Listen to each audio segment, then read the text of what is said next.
Antarctica's Larsen sea iceberg will tower 600 feet over the ocean. It hasn't calved yet, but scientists already have a pretty good idea of what the iceberg splitting from Antarctica's Larsen sea ice shelf will look like. Using satellite measurements from the European Space Agency, ESA, researchers have found that the new berg will tower 623 feet, 190 meters, high over the ocean surface and contain 277 cubic miles, 1,155 cubic kilometers, of ice. The surface area of the ice threatening to break off is around 2,548 square miles, 6,600 square kilometers, slightly larger than the state of Delaware. Scientists observing the ice shelf say the iceberg could calve off within days or weeks, though the exact timeline is impossible to predict. In photos, Antarctica's Larsen sea ice shelf through time, a growing rift. The Larsen sea ice shelf sits along the Antarctic peninsula and is the fourth largest ice shelf in Antarctica. Researchers first noticed a rift in the ice sheet on satellite imagery in 2014, according to the U.K.-based MIDAS project, an Antarctic research group.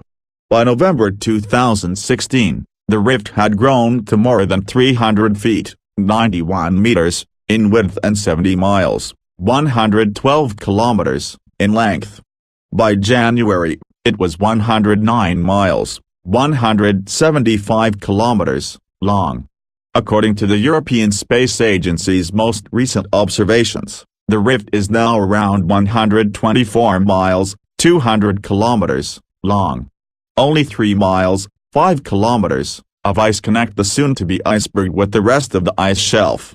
Project MIDAS researchers measuring the speed of the ice's movement in late June found that the far end of the iceberg moved at a speed of 33 feet, 10 meters, a day between June 24 and June 27, which is the fastest rate of ice movement ever recorded on the Larsen sea ice shelf. When the rift finally splinters the ice sheet, the iceberg will carry away between 9% and 12% of the ice sheet's surface area. This disruption could speed the dissolution of the entire ice sheet, Project MIDAS scientists say. The Larsen ice sheet has lost 75% of its mass since 1995, according to the National Snow and Ice Data Center.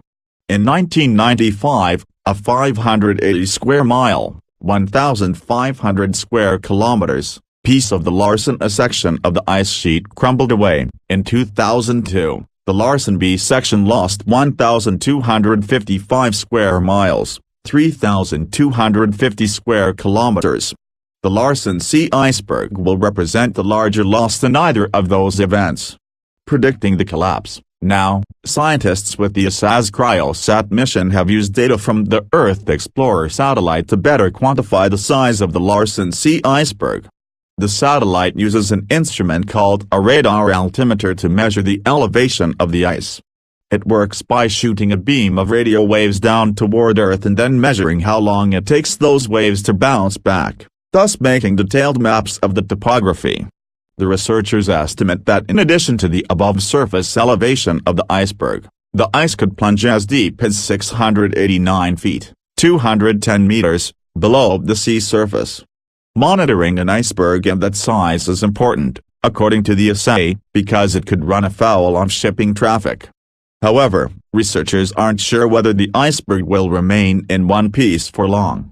It could, in fact, even calve in pieces or break up shortly after calving, mission researcher Anna Hag of the University of Leeds said in a statement. Whole or in pieces, ocean currents could drag it north, even as far as the Falkland Islands.